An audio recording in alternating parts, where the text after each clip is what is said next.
আল্লাহর ওলি ডাক দে বলে, ওরে আমার সঙ্গী সাথীরা শোনো, যেই মহিলা 12 বছরে 4 আনা 1 আনা 2 আনা জমাইয়া 12 বছর লাগাইয়া এই পয়সা দিয়া কানের জিনিস, নাকের ফুল, গলার হার বানাইল, স্বামী যদি পছন্দ না করে তার 12 বছরের কষ্ট বাতিল হইয়া যাবে, তার জিন্দিগি ব্যর্থ হয়ে যাবে। এই দুঃখে মহিলা কান্দে। আমি 70 বছর যাবত তাহাজ্জুদ, আওয়াবিন, ইশরাক আরো 4টে নামাজ সহ আল্লাহ রাব্বুল আলামিন দিনের কাজ করতেছি।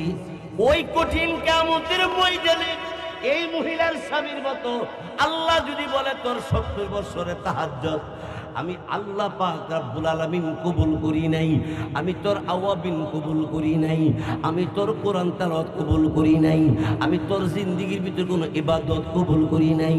মহিলা যদি স্বামীর কাছ থেকে ব্যর্থ হয়, এমনি ভাবে আমি যদি আল্লাহর কাছে ব্যর্থ হইয়া যাই, সারা পৃথিবীর মানুষ আমাকে বড় হুজুর, আমাকে বড় পীর সাহেব বলে ঘোষণা দিয়েছে। আল্লাহ যদি বলে আমি আল্লাহ করে একবার একটা আমলও কবুল করি নাই, সবার বলার দ্বারা যেমন করে মহিলার স্বর্ণের দাম নাই, স্বামী না বললে আমার আল্লাহ যদি কঠিন কিয়ামতের ময়দানে আল্লাহ যদি এই কথা না বলে যে তোর ইবাদত বন্দেগী আমি কবুল করি নাই, আমার আল্লাহ যদি এমন বইলা ফেলে, তাইলে আমিও তো 70 বছর জিন্দেগি বরবাদ। আর ইব্রাহিম আলাইহিস সালামের 3টা দোয়া করছে, 3 দোয়ার কথা আজকে বলা যাবে না, তবে একটা দোয়ার কথা বলা হবে। 3টা দোয়ার মধ্যে একটা দোয়া করছিলেন, রব্বানা তাকাব্বাল মিন্না ইন্নাকা আনতাস সামিউল আলিম।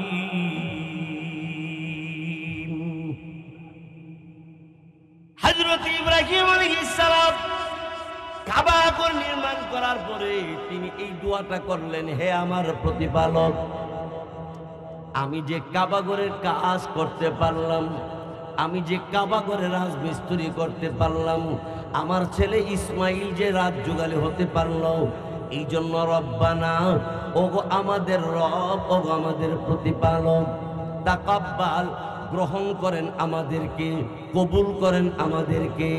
আল্লাহ অবশ্যই আপনি সবচাইতে বেশি জানেন আর শুনেন।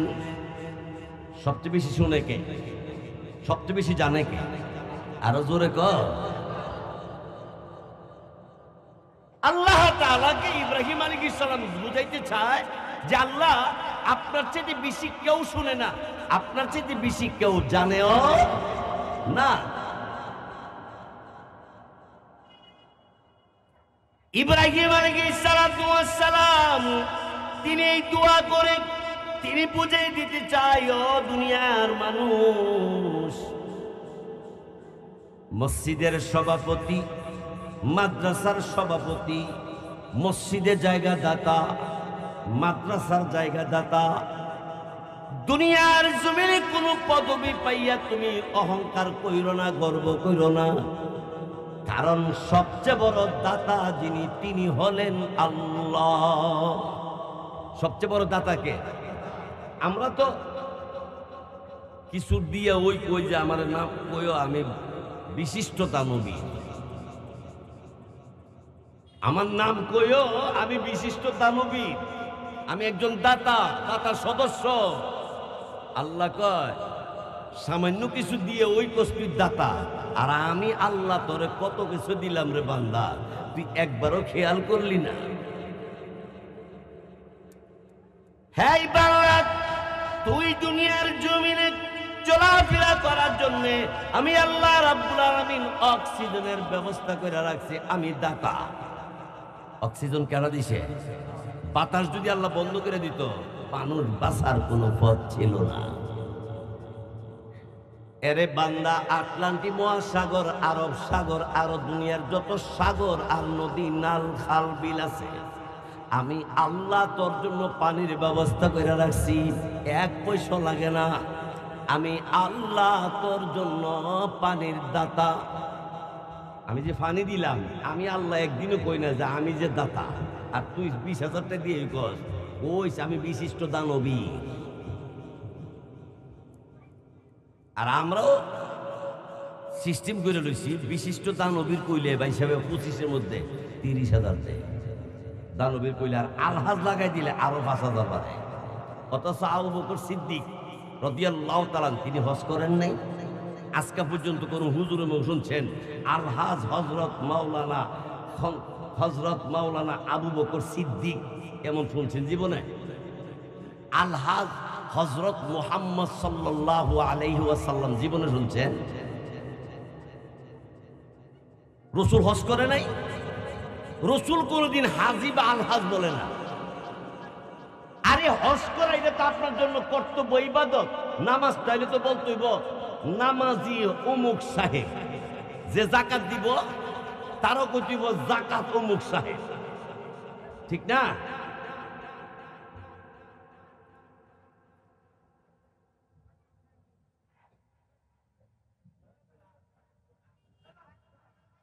অন্তর থেকে দুনিয়ার দাপট, দুনিয়ার যত রকমের পদবি আছে সব পদবিকে অন্তর থেকে বের করে দিয়া একমাত্র আল্লাহর সন্তুষ্টির জন্য পদে আসন গ্রহণ করুন।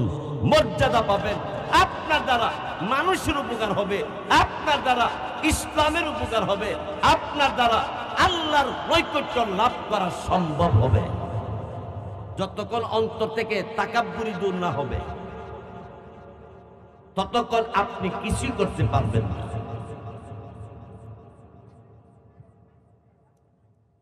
ইব্রাহিম আলাইহিস সালাম তিনি কাবা ঘরে দাঁড়াইয়া আল্লাহ রাব্বুল আলামিনকে বলেছিলেন, ওগো আল্লাহ আমাদেরকে আপনি কবুল করেন। আমি যে কাবা ঘরের কাজ করেছি এই কাজটাকে আপনি কবুল করে নেন। আল্লাহ যদি কবুল করে তাহলে আপনার কাজটা গ্রহণযোগ্য হইল। যদি আল্লাহ কবুল না করে এই কাজের কোনো দাম আছে? এই জন্য একজন বুজুর্গ আল্লাহর ওলির কথা শোনাই 1 মিনিটে। আল্লাহর একজন ওলি রাস্তা দিয়ে যাইতেছে, বাড়ির পাশে রাস্তা, ওই বাড়ির ভিতরে একজন মহিলা কান্না করতেছে। তা আল্লাহর ওলি খবর নিল এই মহিলা কেন কান্দে, দুঃখটা কি? বেশি দুঃখ না, সামান্য একটু। তো কি? এই মহিলা 12 বছরে 1 আনা 2 আনা 4 আনা করে জমাইতে জমাইতে 12 বছর পরে এই পয়সাগুলি দিয়া নাকের ফুল বানাইছে, কানের জিনিস বানাইছে, গলার হার বানাইছে, গলার সরা। জামাই আবার বুকদা শরীফে ব্যবসা করে, কানের জিনিস, নাকের ফুল, গলার হার বইরা দাদির সামনে গিয়া কো, দাদি দেখেন তো আমার জিনিসগুলি কেমন হইল। দাদি ডাক দেখো, দেখ আমার নাতি কই। আমনে নাতি তো বগদা শরীফে ফলের ব্যবসা করতে গেছে গা, আমার নাতি দেখছি নি। দাদি না দেখে নাই তো, তাই না কি বলো? দাদি ডাক দেখো, না ও আমার নাতনির বউ, শোনো আমি সুন্দর কইলে তাম পৃথিবীর মানুষে সুন্দর কইলেও লাভ হইতো না যদি তোমার জামাই সুন্দর না কর। যদি তোমার স্বামী কো সুন্দর হইছে তাইলে তোমারটা ঠিক আছে। স্বামী যদি কো না এটা আমার কাছে ভাল লাগে না, তাইলে তোমার এই জিনিস বানানোর কোনো দাম নাই। এই মহিলা কান্তাছে, হাইরি বৃহস্পতিবারে আমার স্বামী বাড়িতে আইব, আয়া যদি কো সুন্দর হইছে না তাহলে আমার 12 বছর কষ্ট সব শেষ। আর যদি কো সুন্দর তাইলে আমার 12 বছর কষ্ট কামে লাগলো, ঠিক না? মহিলা কাঁদতেছে। আল্লাহর ওলি এই সংবাদ শোনার পরে সেজদায় পড়ে তিনি চোখের পানি ছেড়ে কান্দে। মুরিদানেরা ডাক দিয়ে বলে, কেন কান্দেন আপনি? আল্লাহর ওলি ডাক দিয়ে বলে, ওরে আমার সঙ্গী সাথীরা শোনো, যেই মহিলা 12 বছরে 4 আনা 1 আনা 2 আনা জমাইয়া 12 বছর লাগাইয়া এই পয়সা দিয়া কানের জিনিস, নাকের ফুল, গলার হার বানাইল, স্বামী যদি পছন্দ না করে তার 12 বছরের কষ্ট বাতিল হয়ে যাবে, তার জিন্দেগি ব্যর্থ হয়ে যাবে। এই দুঃখে মহিলা কান্দে। আমি 70 বছর যাবত তাহাজ্জুদ, আওয়াবিন, ইশরাক আরো 4টে নামাজ সহ আল্লাহ রাব্বুল আলামিন দিনের কাজ করতেছি। ওই কঠিন কিয়ামতের ময়দানে এই মহিলার স্বামীর মতো আল্লাহ যদি বলে তোর 70 বছরের তাহাজ্জুদ আমি আল্লাহ পাক রব্বুল আলামিন কবুল করি নাই, আমি তোর আওয়াবিন কবুল করি নাই, আমি তোর কোরআন তেলাওয়াত কবুল করি নাই, আমি তোর জিন্দেগির ভিতর কোনো ইবাদত কবুল করি নাই। মহিলা যদি স্বামীর কাছ থেকে ব্যর্থ হয়, এমনি ভাবে আমি যদি আল্লাহর কাছে ব্যর্থ হইয়া যাই, সারা পৃথিবীর মানুষ আমাকে বড় হুজুর, আমাকে বড় পীর সাহেব বলে ঘোষণা দিয়েছে।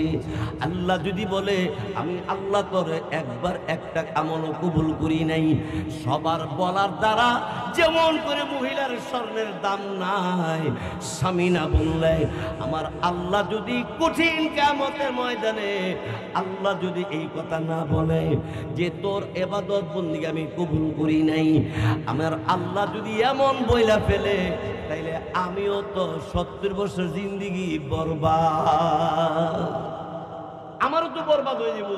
সারা দেশে মানুষ বড় হুজুর বলে কি হইব?